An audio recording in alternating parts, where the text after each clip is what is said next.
Photo എടുത്ത് തരുമെന്ന് പറഞ്ഞ് പ്രതീക്ഷിച്ച് സാരിയൊക്കെ കൊടുത്ത് സുന്ദരിയായിട്ട് വന്നതാ. അപ്പോഴേക്ക് താൻ മുങ്ങിയില്ലേ? ഞാൻ മുങ്ങിയതല്ല, ഞാൻ ഇവിടെ ഇരുന്നപ്പോഴേക്കും അമ്മ ഒന്ന് പറഞ്ഞ് കേശുവിന്റെ കൂടെ പോയി സാധനങ്ങൾ മേടിച്ചിട്ട് വരാൻ. ഞാൻ സാധനം മേടിക്കാൻ പോയിട്ട് ഇപ്പൊ വന്നേ ഉള്ളൂ. നന്നായി. ഫോട്ടോ എടുക്കാം. എനിക്ക് മൂടൊന്നുമില്ല. മൂടില്ലാത്ത എനിക്ക് മൂടില്ലാത്തോണ്ട്. എന്തിനാ ഇങ്ങനെ വാശി കാണിക്കുന്നേ? പോയി സുന്ദരിയായിട്ട് വാ, ഞാൻ നല്ല കിടിലം ഫോട്ടോസ് എടുത്തേ. സുന്ദരിയായിട്ട് വരാൻ സൗകര്യമില്ല. നേരത്തെ സുന്ദരിയായിട്ടല്ലേ വന്നേ? അല്ല. അപ്പൊ ഇപ്പോഴും സുന്ദരിയായിട്ട് വന്നാ മതി. ഞാൻ പറഞ്ഞില്ല എനിക്ക് മൂടില്ല, എനിക്ക് ഇവിടെ വേറെ പണിയുണ്ട്. പ്ലീസടാ. പിന്നെ എങ്ങാനും പോവാം. എന്റെടാ ഒന്നും പറയണ്ട, ഞാനേ ഫോട്ടോ എടുത്തു കൊടുക്കാന്ന് പറഞ്ഞിട്ടുണ്ടായിരുന്നു. ഇപ്പൊ വിഷയം ഉണ്ടായിക്കൊണ്ടിരിക്കുക. ഫോട്ടോ ഫോട്ടോയാ? എന്താടാ? അല്ല ഒന്നുമില്ല, ക്യാൻഡിലേ മേടിച്ചു വെക്കണം എന്ന് പറയായിരുന്നു. ഫോട്ടോ എടുത്തു തരാൻ വേണ്ടിട്ട് എന്റെ മനസ്സ് കടന്നു പിടിക്കാം. പോയി സുന്ദരിയായിട്ട് വാ, ഞാൻ പറഞ്ഞല്ലോ കിടിലം ഫോട്ടോസ് എടുത്തു തരും. ശരിക്കും? പക്ഷേ ഞാൻ ഒരുങ്ങി സുന്ദരിയായിട്ട് വരുമ്പോഴത്തേക്ക് എവിടെ പോവരുത്, ഇവിടെ തന്നെ കാണണം. എവിടെ പോവാൻ ഉണ്ടാവും? എന്നാ 5 മിനിറ്റ് പോരാ. മറന്നുപോയായിരുന്നു. അല്ല മറന്നുപോയല്ല, പുറത്തു കൊണ്ടി വന്നതാ. ഞാനല്ലേ കൂടെ വന്ന് കിളിയും പോയാ ദൈവമേ. നിന്റെ ചേച്ചിയായിട്ട് സംസാരിച്ചില്ലേ, കൊള്ളകിളിയൊക്കെ അങ്ങ് പോവും. സിദ്ധു, എന്താ എടാ ഈ ഫോണിലെ ഫോട്ടോ എടുക്കണത് എങ്ങനെയാണെന്ന് അച്ഛനൊന്ന് പഠിപ്പിച്ചെന്ന്.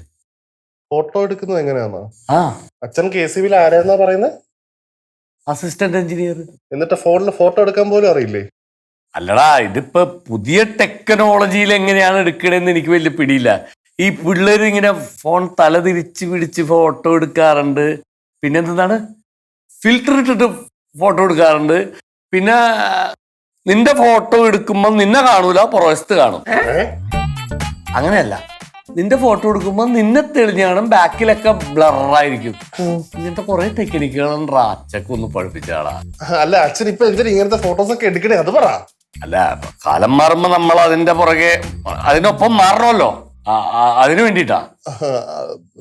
അച്ഛ അതല്ല, ഇവിടെ വേറെ കുറച്ച് കാര്യങ്ങളുണ്ടായിരുന്നു എനിക്ക്. പിന്നെ ഞാൻ എപ്പോഴും വരുമ്പോ ഫ്രീ ആയിട്ടിരിക്കും ചെയ്തു തരാം. അച്ഛനൊരു കാര്യം പറഞ്ഞപ്പോ നിനക്ക് തിരക്കാണല്ലേ, എന്നോട് ഇങ്ങനെ തന്നെ കാണിക്കണോടാ.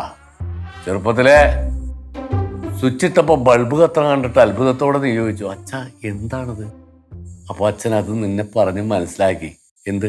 കറണ്ട് ഉണ്ടാകുന്ന അത് തുടങ്ങിയിട്ട് ഈ സാധനം കത്തുന്നത് വരെ ഞാൻ നിനക്കെല്ലാം പറഞ്ഞ് മനസ്സിലാക്കി. 2.5 മണിക്കൂർ ക്ലാസ് ആയിരുന്നു അന്ന് നീ അറ്റൻഡ് ചെയ്തത്. നിന്റെ 3ാമത്തെ വയസ്സിൽ. എനിക്ക് ഒരാവശ്യം വന്നപ്പോ, ഒരു സംശയം വന്നപ്പോ നിനക്കത് പറഞ്ഞ് മനസ്സിലാക്കാൻ പറ്റില്ല. വേണ്ട വേണ്ട വേണ്ട, വന്നു എന്നാ വാ, പോയിട്ട് വരാമേ.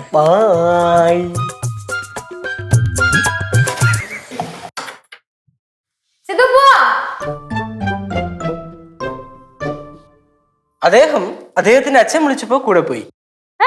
കുഴിപ്പള്ളത്തെ അച്ഛന്റെ കൂടെ സിദ്ധു അളിയൻ പുറത്തേക്ക് പോയി. മനുഷ്യനെ പറഞ്ഞു പറ്റിക്കാൻ.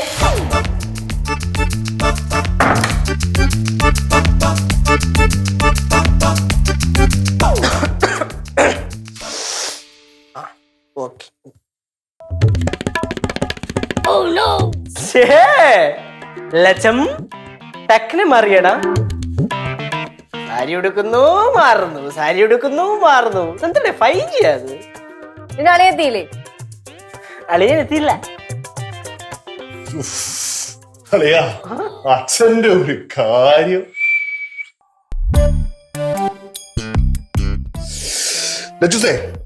അടുത്ത് വരരുത്, അവിടെ നിന്ന് വേണം. ഫോട്ടോ എടുക്കാൻ പോവാം. ഞാൻ ഫ്രീ അല്ല, എനിക്ക് ഫോട്ടോയും വേണ്ട. ഒന്നും പറയണ്ട. ഞങ്ങളോട് സംസാരിച്ചോണ്ടിരുന്നപ്പോ അച്ഛൻ എന്റെ അടുത്ത് വന്നിട്ട് അച്ഛന്റെ ഫോണിൽ എന്തൊക്കെയോ കാര്യങ്ങൾ പഠിപ്പിച്ചു കൊടുക്കുന്നു പറഞ്ഞിട്ട് അച്ഛനോട് പോസ്റ്റ് ആയി പോയതാ.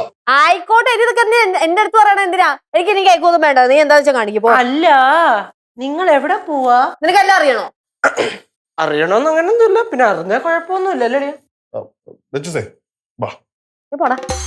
അളെ ഇത്ര താണ് കേണാണെന്ന് വിളിക്കല്ലേ, എങ്ങോട്ടാ വെച്ചാ പോ. എനിക്ക് സൗകര്യമൊന്ന് 2 തവണ ഞാൻ സാരി എടുത്തു വന്ന് കുറച്ച് സമയത്തേക്കും നീ മുങ്ങും.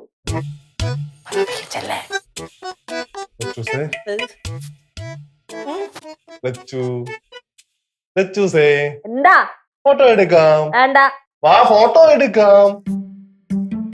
ഇനി മൂവോ എവിടെ നോങ്ങ ഇവിടെ ഉണ്ടാവും ഉറപ്പാണോ? പക്ക. അല്ലെ എനിക്കൊരു ആവശ്യം ഉണ്ടായിരുന്നു അല്ലെ എന്നോട് പോരായിരുന്നു. ഇനി വാ തുറന്നിട്ട് പല്ലടിച്ച് ഞാൻ താഴെ ഇടും. സിധു ഒരു 5 മിനിറ്റ് പെട്ടെന്ന് സാരി എടുത്തിട്ട് വരാം. ഓക്കെ. മുങ്ങരുത്. ഇല്ല. അറ